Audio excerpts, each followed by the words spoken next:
Good morning dear students, my name is Kinjal Patel and today we are going to look about class 9th English medium and the poem, that is what today we are looking about and titled as The Wind। यहाँ पे poem का title दिया हुआ है Wind।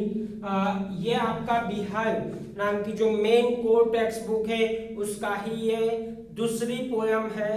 Right, in this poem we can understand, before moving or understanding the thematic concern and the rest part of stanza explanation, let's talk about the title. Right, this poem is initially written by A.K. Ramanujan, who is a generally Tamil writer, and later on it is translated by Subramaniam Bharati, Subramanya Bharati के द्वारा ये poem translate की गई है। Now my dear student, in this poem the wind, as the title we can read, we can understand that whatever the content of the poem may be related to the nature and its power, that always suggests that human has never been controlled over nature, or we can say we are the puppets of nature, we are being controlled by the nature। one of the natural element that is wind, बहुत सारे natural elements है, उसमें से एक element है wind, जो कि हमारी लाइफ में बहुत तरीके से इंपैक्ट डालता है। सर, अब आपको एक क्वेश्चन होगा माय डियर स्टूडेंट कि भाई ये विंड और आप जो बोल रहे हो उसमें क्या रिलेशन, क्या है, what is the relation in between this two. See, here the wind is describe or personify, or we can say symbolize, as adversities come into our life। By being a human, we have to always fight against the curses or adversities of the life। we have to work hard, we have each and every step we need to face certain new adventurous projects in our life as our life is going on। अब वहां पे अगर आप डट के खड़े रह गए, if you be firm over that, still over that, और with determination, if you are still there like this, at that time my dear friend you will achieve something. और अगर आप नहीं टिक पाए उनके सामने, तो आपको यहाँ पे जो पोएम में कुछ एग्जांपल्स दिए उस तरह से आपको फैडेड कर जाएगा, आपकी लाइफ तहस नहस हो सकती है। क्या बता रहा है? Let's talk about it.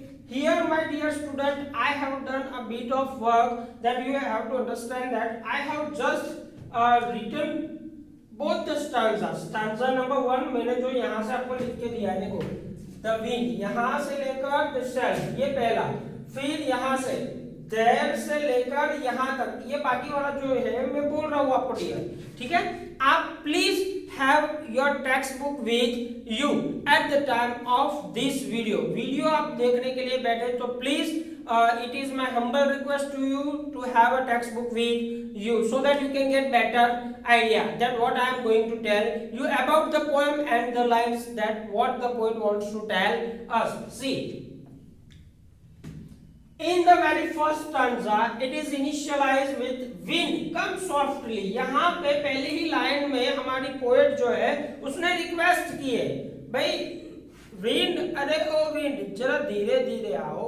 मतलब अगर विंड आपको एक लिमिटेशन के तहत आती है तो अच्छी लगती है, it gives a pleasure, but if it is out of control then it can be the destructive as well. तो यहाँ पे वो बताया गया, उसको रिक्वेस्ट की गई है विंड को कि भाई come softly, don't break the shutters of the windows. हमारी जो विंडो, आप इतना तेजी से आते हो ना तो सारा तहस नहस हो जाता है। हमारी जो विंडो सील्स होती है, उसका जो शटर्स होता है, जो खिड़कियां होती है, वो उसके दरवाजे सारे के सारे टूट जाते हैं।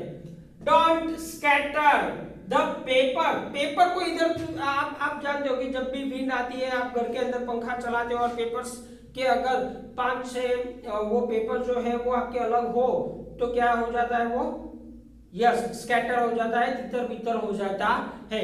तो यहाँ पे बताया गया है कि आप पर और धीरे से आइए, पे विंड को बोला गया है please be gentle to us, don't break the shutters of window, window के शटर आप मत तोड़िएगा, don't scatter the papers, paper को इधर उधर हवा में मत, yes, don't throw down the books on the shelf, shelf में से सारी की सारी बुक्स निकले। अब ये सारी चीजें है ना my dear student, think twice कि अगर कोई तूफान आता है तो तूफान का जो विंड होता है वो विंड हमारी जो एबिलिटी है उसके सामने बहुत तेज होता है, कभी कभार कुछ नहीं टिकता है।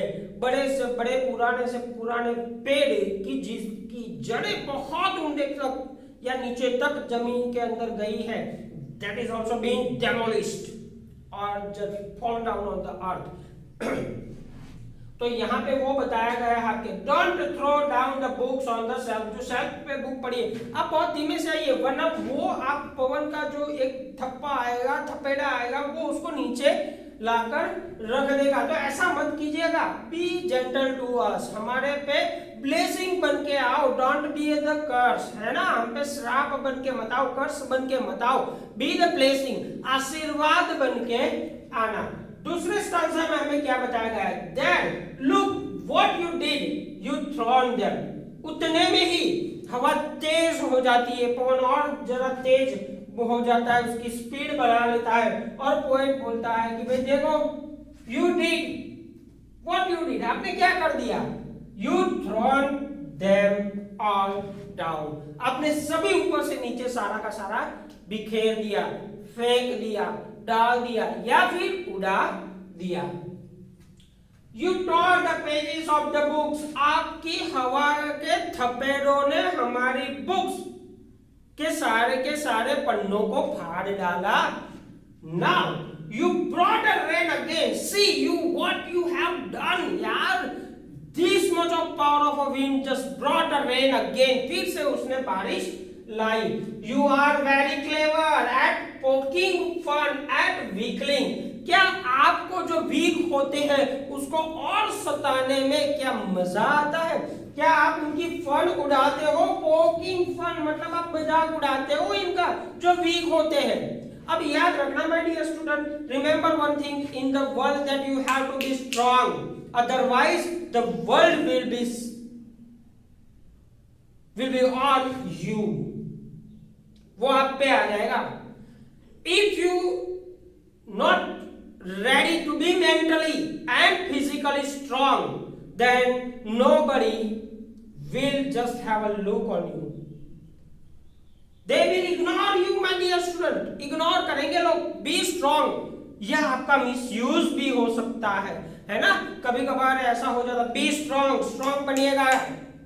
हाँ, जहां पे जरूरत है वहां झुकना भी जरूरी है, लेकिन जहां पे यू करके खड़े रहना जरूरी है वहां पे you have to be the strong. यहाँ पे हमें पोएट ने यही चीज तो सिंबलाइज करके दिखाई है विंड के माध्यम से कि भाई हमारी लाइफ में बहुत सारी विंड जैसी एडवर्सिटीज आएगी, बहुत सारे प्रॉब्लम्स आएंगे, लेकिन आपको एक बार उसको बोला रिक्वेस्ट करना है कि भाई स्टे अवे, है ना, फिर भी अगर ना सुने इस तरह विंड से, वो विंड जैसा ना सुने कि भाई नहीं विंड धीरे धीरे आया, पोएट ने पहले बोला कि धीरे धीरे आ, फिर विंड ने अपनी पावर बढ़ा दी तो सारा तहस नहस कर दिया, ठीक है ना, बुक्स के पेजेस वगैरह फाड़ डाला, ये सारी चीजें कर डाली, तब आपको यू हैव टू स्टैंड, तब you have to face that difficulties,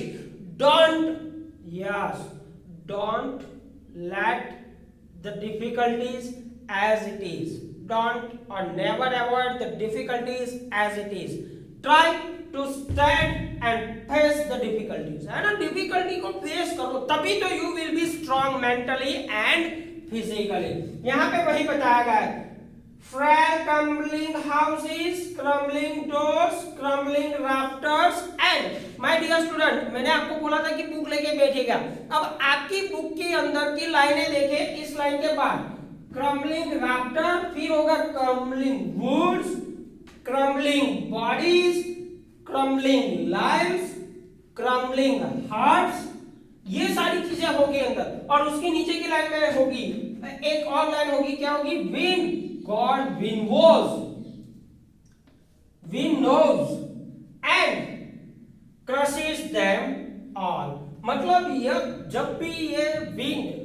मैंने आपको बोला dear student, it is symbolically present of the adversities and the curses of the life that comes across in our life whenever just when we start our life and just we are moving ahead on it. जब हम हमारे जीवन की शुरुआत करते हैं और उसमें हम जब आगे बढ़ते हैं, at that time many adversities, many problems we have to pay, right? हमें उसको फेस करना पड़ेगा, many problems that we have to face. तो यहाँ पे ये सारी चीजें आती है जब भी अगर आप थोड़ा सा झुके किसी के सामने या फिर आप वीक पड़े, उसका सामना, उस मुसीबत का सामना करने में थोड़ा सा भी अगर आप वीक पड़े तो dear student the world will be on you, वो सारे आप पे चढ़ बैठेंगे.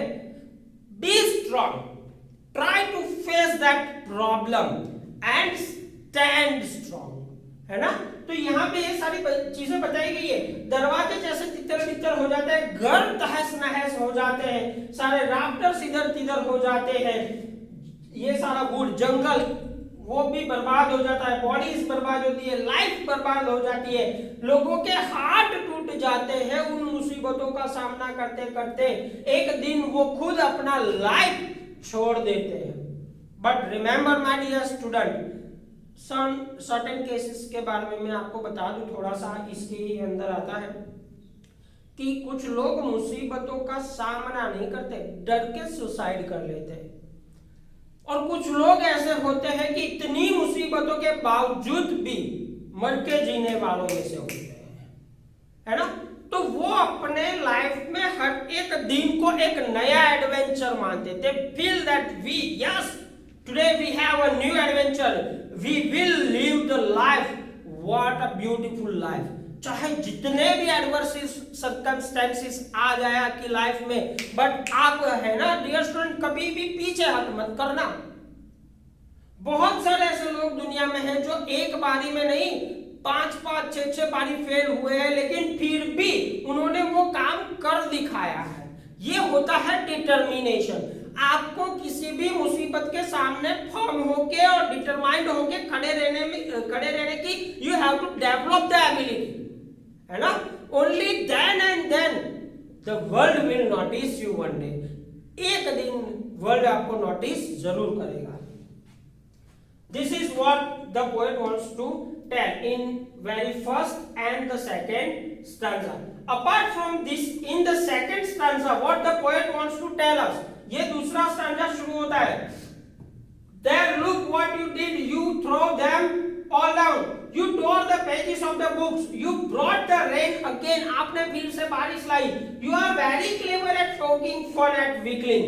क्या आपको वीक लोगों को और दुनिया में है ना, जो लोग कमजोर होते हैं ना उनको बहुत सताने वाले मिलते हैं, लेकिन एक बार आप स्ट्रांग बनना शुरू कर दो ना, फिर आपके सामने नजर उठा के देखने वाला भी कोई नहीं होगा डियर. तो ये चीज आपको याद रखनी है ना. आपको ज्यादा yes you need to be a polite, but आपको ये डिसीजन लेना पड़ेगा कि कहाँ किस व्यक्ति के सामने मुझे पोलाइट बनना है और कहाँ मुझे स्ट्रांग बन के निकल के आना है. This is what you have to identify in your life whenever the time will come. जब भी ऐसा कोई टाइम आएगा या आ सकता है, उस टाइम पे आपको सोचना पड़ेगा कि आपको कहाँ पे स्ट्रांग बनना है और कहाँ पे पोलाइट बनना है, राइट. वो कहते हैं ना कि भाई दुनिया झुकती है, झुकाने वाला चाहिए. यहाँ पे वही चीज होती है. विन अगर आप कमजोर हो तो आप पे बहुत लोग यहाँ पे हावी होने के लिए तैयार बैठे, लेकिन आप थोड़ा सा भी स्ट्रांग हुए वो अपने आप कमजोर होते जाएंगे, अपने आप दूर होते जाएंगे. Now my dear student, let's talk certain more things about this two stanza. I hope now you are getting the information or needed information from this poem. Now, wind did destruction. It tore the pages of the books and brought the rain. It destroyed the weak houses, shutters, doors, and hearts. The wind god has cursed, right? उसने कर्स किया. The wind for the destruction it did. जैसे wind God ने बोला कि भाई आप है ना दूसरों का नुकसान करते हो, एक श्राप जैसा, और वही यहाँ पे हो रहा है। यहाँ पे poet also told about that the wind felt good by making fun of weak. शायद विंड को बहुत अच्छा लगता है जैसे आप जो कमजोर लोग हैं उसको सताना शुरू करोगे। इन this poem the important message is given in the first two stanza that we should be mentally tough। मैंने आपको बोला ना बेटा, be mentally tough। आपकी लाइफ में बहुत सारे ऐसे आएंगे सिचुएशंस जहां पे लोग अपनी लाइफ को क्विट कर देते हैं, लेकिन कुछ लोग ऐसे होते हैं जो मरकर भी जीने वालों में से होते। कुछ लोगों की लाइफ ही वहां से शुरू हो, लाइफ में एडवेंचर और तकलीफें ना हो ना तो उनको जीवन जीने का मजा ही नहीं आता। They don't even enjoy their life if there isn't any kind of difficulties. तो आप उनमें से बनिए, बी मेंटली टफ, है ना, आपकी सोच इतनी मजबूत होनी चाहिए। फिजिकली स्ट्रांग, अब ये भी तो होना चाहिए, आप मेंटली अकेले स्ट्रांग हो तो उससे कुछ नहीं होगा, फिजिकली भी आपको मजबूत बनना पड़ेगा। Weak person breaks down like a weak building. यहाँ पे जो बिल्डिंग वगैरह टूटी हुई आपको बताई गई है, डोर्स टूटे हैं, बुक्स सारी की सारी फेडेड हो चुकी है, पेजेस स्कैटर्ड हो चुके हैं, तो ये सारी चीजें है ना किसी की लाइफ के बारे में बता रहा है कि भाई कुछ वीक लोग होते हैं जो हमारी लाइफ में आते हैं, हमारे अराउंड होते हैं, वो छोटी सी छोटी मुसीबतें आती है ना तो टूट जाते हैं, और इस कदर टूट जाते हैं कि वो जीना तक छोड़ देते हैं। But in this case, my dear student, for you I am telling, you are so strong and you need to be more stronger than others, right? This is what the first two stanzas tells about the wind. Thank you very much.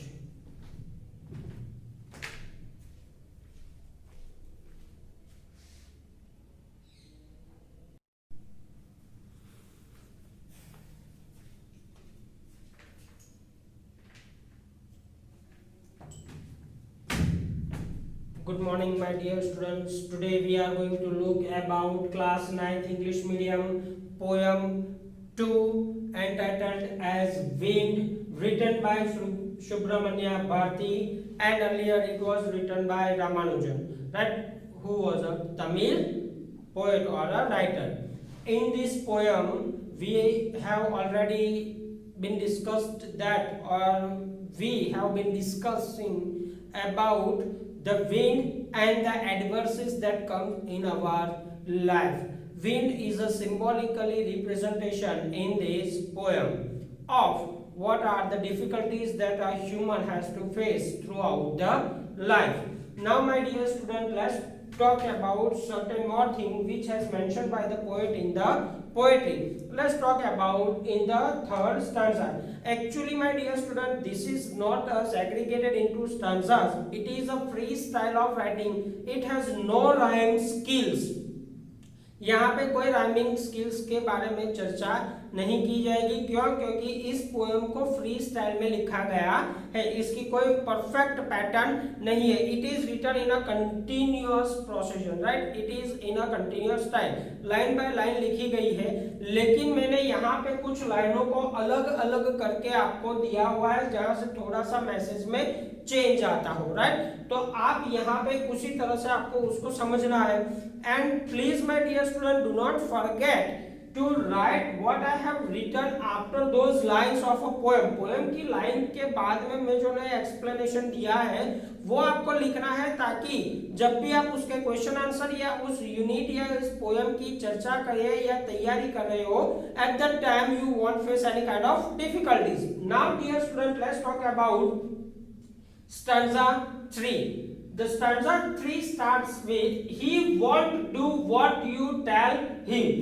यहाँ पे poet ने आगे हमें जब poem देख रहे थे dear student, तो आपको बताया गया कि पोएट हमारा जो है वो विंड को क्या कर रहा है, रिक्वेस्ट कर रहा है कि भाई प्लीज फ्लो जेंटली, है ना, धीरे से आप आओ। लेकिन यहाँ पे वही खुद अब विंड को बता रहा है, मतलब हम लोगों को बता रहा है कि भाई ही वॉन्ट डू, यहाँ पे ही का मतलब होगा विंड, विंड को यहाँ पे पर्सोनिफाई किया गया है। जब भी हम किसी एक एलिमेंट को पर्सोनिफाई करके दूसरे का उसका रूप देते हैं तब वो पर्सोनिफिकेशन बन जाता है। थिंग को पर्सन का अगर आप रूप देते हो तब वो पर्सोनिफिकेशन बन जाता है। अब यहाँ पे he want to what you tell him, यहाँ पे यू मतलब हम लोग, राइटर यानी हमारा पोएट हमें बोल रहा है कि भाई हम जो बोलेंगे ना वो यानी विंड वो नहीं करेगा। So come let's build strong home. अगर हमारा मान लो कि आप बहुत सारे तूफानों के बीच गिरे हुए हो और आप तूफान को रिक्वेस्ट कर रहे हो कि भाई यार तूफान तू थम जा, मेरा तो हालत बहुत पतली हो गई है, आई एम जस्ट स्क्रम्बलिंग और I do not have that much power to face you. ऐसा नहीं कहा जा सकता ना डियर स्टूडेंट। आपको you have to be the strong. या तो आपके पास वहां पे दो ही ऑप्शन होता है, या तो यस आप गिव अप कर दो या फिर उसका डट के सामना करो। The second option will be the most appropriate option to leave this beautiful life my dear student. तो यहाँ पे वही आपको समझना है। So come the writer yes the poet wants to tell us that come let's build a strong house। चलो हम अपना जो लाइफ है ना और मजबूत करें। यहाँ पे हाउसेस ये चीज समझना, घरों अकेले की बात नहीं गई है। Your decision that you have made in your life, या टाइम आएगा कि आप बनाने और डिसीजन लेने की कोशिश भी करोगे तब भी आपके डिसीजन उतने फॉर्म होने चाहिए। आपका जो काम है, जिस चीज को आप अचीव करना चाहते हो, उस चीज के लिए जो आप काम करते हो, एफर्ट लगाते हो, वो भी मजबूत होनी चाहिए। तो वही बता रहा है कि build your house strong, don't say wind. और वो सुनेगा भी नहीं भाई। हम अगर सर को बोले कि आप बोलो जरा सर को कि भाई ओए जरा धीरे, इतनी हीट ज्यादा अच्छी नहीं है ना, इतनी गर्मी मत किया करो, ऐसा आप नहीं बोल सकते हो। You have to save your life. आपको आपके पास उतनी एबिलिटी डेवलप कर लेनी चाहिए कि अगर इससे भी थोड़ी ज्यादा पड़े गर्मी तब आप उसको सहन कर पाओ, राइट। तो यही बताया है। उसके बाद तीसरी line let's join the doors firmly. हमारे जो दरवाजे टूट गए थे ना, वो आगे बोला था पोएट हमारा, क्या बोल रहा था, what he was telling, he was telling कि भाई ब्लो सॉफ्टली और else my door will be yes scattered, और वी कैन से बिल्कुल टूट जाएगा, डिस्ट्रॉयड हो जाएगा, राइट, फेडेड हो जाएगा। तो यहाँ पे अगर हम दरवाजे ही अपने मजबूत कर ले, मतलब हमारे प्रयत्न, हमारी कोशिशें इतनी मजबूत हो कि वो कोशिश कामयाब होने के अलावा और कोई दूसरा वहां पे सोच ही दिमाग में ना आए। There isn't any thought in our mind while the attempting the try to achieve something। if you want to yes if you want to achieve something and you are doing try hard। पक्का करो, पूरी तैयारी करो कि वहां पे option ही ना रहे, राइट। यहाँ पे वही बताया गया है। Practice the firm the body, आपकी बॉडी को और मजबूत करो और तैयार करो कि yes whatever the difficulty come to me I am ready to face you. मेरे पास उतनी पावर है कि मैं आपको फेस कर सकता हूं। मेक द हार्ट स्टेडफास्ट, बिल्कुल मजबूत है ना। कभी लोग है ना कांच की गुड़ियों की तरह होते हैं भाई, थोड़ी सी मुसीबत आई, थोड़ा सा कहीं टकरा गए, टूट के चूर चूर हो गए। That should not be happen with you my dear student, and that is why the poet wants to tell us that कि be strong at heart। अगर हार्ट मजबूत हो गई या बॉडी मजबूत हो गई तो आप किसी भी प्रॉब्लम का सामना करने के लिए कैपेबल हो जाओगे। ऐसा नहीं है कि डिफिकल्टी किसी की लाइफ में नहीं है। हमें कुछ दिखता है कि भाई यार इतने बड़े लोग, उनको क्या दिक्कत होती है, लेकिन वो बड़े ऐसे ही नहीं बड़े, उन्होंने बहुत पापड़ बेले भाई। दे हैव वर्क हार्ड, है ना, न जाने की जगह पे वो गए हैं, ठोकरें उन्होंने खाई है, तब जाकर संभल के इतना बड़ा नाम कमाए। तो ये चीज आपको समझनी पड़ेगी कि you have to make your heart बिल्कुल स्टडी एंड फास्ट, राइट। मजबूत बनो, ब्रेव हार्ट, शॉर्ट हार्ट बन जाओ। Do this and we will be friends with us. अगर इतना हो जाएगा आपका तो ये दिक्कतें होगी ना, यहाँ पे मैंने आपको बोला कि विंड है वो डिफिकल्टीज के साथ रिलेट करके दी गई है ना, सिंबॉलिकली। तो आप ये जो आपकी दिक्कतें है ना वो आपकी फ्रेंड लगने लगेगी। फिर और कोई, मान लो लाइफ में दो तरीके के लोग होते हैं, एक जो मुसीबतों का डट के सामना करते हैं, और दूसरे जो मुसीबतों से दूर भागने की कोशिश करते हैं। अब डियर सुनो, आप जितना आप मुसीबत से दूर भागने की कोशिश करोगे ना, as you try to yes go far from this difficulty, that difficulty will follow with in a double speed. But if you stay there and face at least once, it will be back, right? ये मुसीबत वहां से आपकी हट जाएगी, solve हो जाएगी, ठीक है ना। फिर आपको लाइफ जीने में बहुत मजा आएगा। कुछ लोग होते हैं यार क्या करें लाइफ में, कुछ नहीं, अरे बहुत कुछ है भाई, जरा देख तो सही, तूने आज सुबह उठा वही बहुत बड़ी बात है ना। तो it is a kind of adventure, so live every moment of your life my dear student, it is precious than any metal और than any diamond in the world. The poet wants to make और want us to make the friendship with the wind। आप wind से आप दोस्ती कर लो एक बार, मतलब difficulties के अगर साथ आप दोस्ती कर लेते हो तो फिर आपकी लाइफ में कोई प्रॉब्लम नहीं आने वाली, ठीक है ना। यहाँ पे 3-4 चीजें जो मैंने यहाँ पे एक्सप्लेन की है वही यहाँ पे इन वर्ड फॉर्म लिखा है। You have to always be ready for the challenges that are coming in your life and you have to stay there and face them। Once you learn this, how to face those problems or difficulties, you will lead to a better and most precious life, yes, time। Now, what the last 4 or 5 lines wants to tell us about the poem, let's talk it। The wind blows out weak fires। यहाँ पे बताया गया है कि जो wind होता है कभी कभार धीमी आंच से चलता है, धीमी मंद आंच से चलता है, धीमी fire. He makes strong fires roar and flourish। कभी कभार आपने देखा है पुराने, अगर आप चूल्हे चौके हो, अगर फर्नेस जैसी चीजें, मालूम है आप विलेजेस के अंदर छोटे छोटे चूल्हे वगैरह होते थे, तो वहां पे एक बड़ी सी होलो स्ट्रॉ होती थी, लकड़ियां वगैरह डाल के फिर उसमें थोड़ी सी आग देके, फायर देके आपको इस तरह से ब्लो करना होता था, धीमी धीमी पवन देनी पड़ती थी ताकि वो फायर है ना मोर ऑक्सीजनेटेड हो, और ऑक्सीजन की in the presence of oxygen fire gets a bloom, है ना, बहुत बड़ी हो जाती है। तो यहाँ पे वही बताया गया कि वीक फायर अगर हो और अगर आप धीमे से फ्लो करते हो तो वो और बड़ी स्ट्रांग रोड के साथ फ्लरिश होके और बड़ी डिफिकल्टी हो जाएगी। कहने का मतलब है कि आपके लाइफ में अगर कोई मुसीबत आती है, डिफिकल्टी आती है, तो उसको यूं मत किया करें, है ना। हाँ, उसको इंपॉर्टेंस मत दे, उसके सामने लड़े आप तो वो शायद पीछे हट जाएगी। His friendship is good, we praise him every day।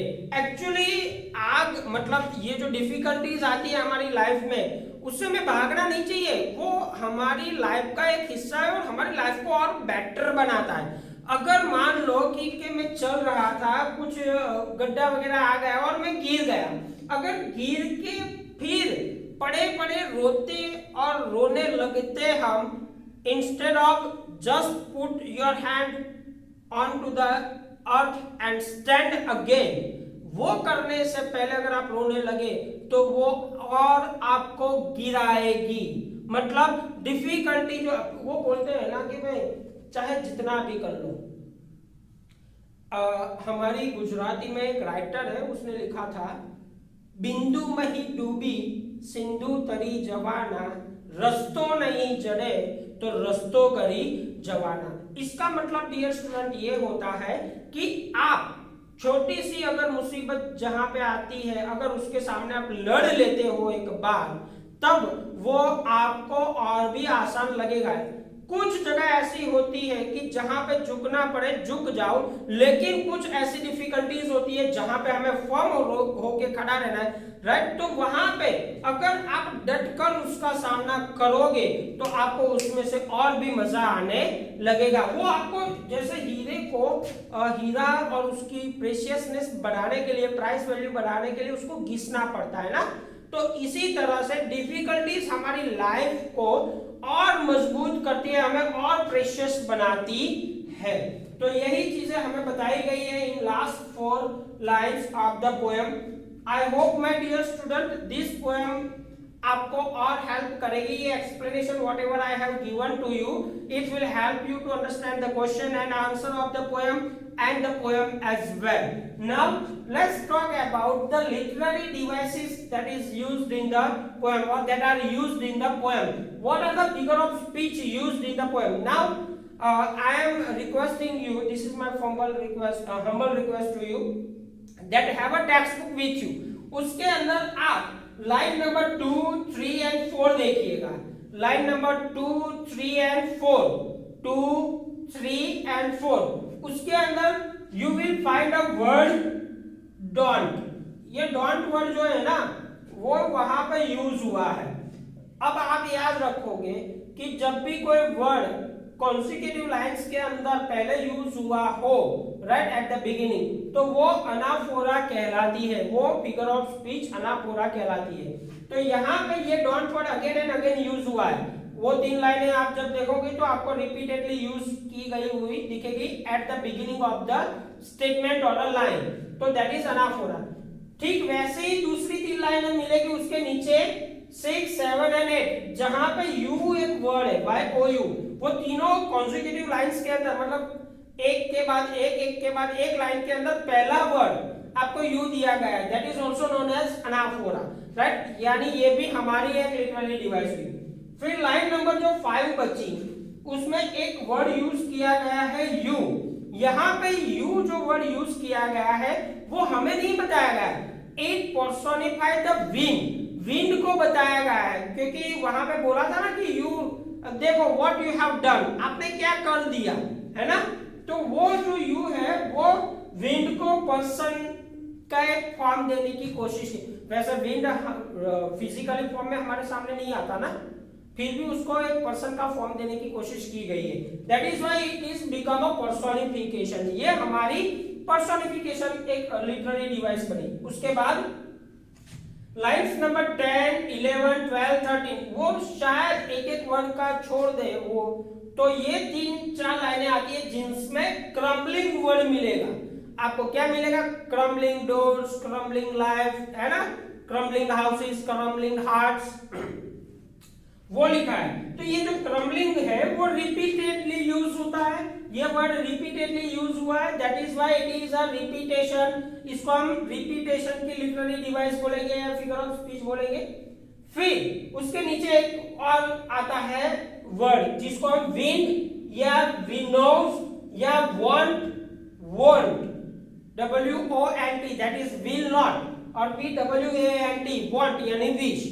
तो यहाँ पे ये 3 ऐसे वर्ड है जो कॉन्सोनेंट W जो कि हमारा कॉन्सोनेंट है, W देखो आप ध्यान से यहाँ पे जस्ट फोकस, विंड का W, फिर विनोज का W एंड वॉल्ट का W, फिर यहाँ पे ये वॉल्ट का W। ये तो छोड़ दो, लेकिन ये वाले 3 जो रिपीटेडली कॉन्सोनेंट को रिवाइज करते हैं, मतलब W एक ही लेटर से शुरू होते हैं, that is why it is my alliteration. ये हमारी जो बनेगी वो है एलिटरेशन, ये हमारी एक फिगर ऑफ स्पीच बन गई। और लास्ट फिगर ऑफ स्पीच इस यूनिट की या इस पोएम की जो है वो है विंड। ये जो वर्ड है वो सिंबॉलिकली रिप्रेजेंट किया गया है। विंड का मतलब हमें यहाँ पे क्या बताया गया है? चैलेंजेस इन आवर लाइफ या difficulties of our life. Difficulties of our life या challenges of our life is known as a wind in this poem. तो यहाँ पे ये आपकी सारी की सारी लिटरेरी डिवाइस हो गई।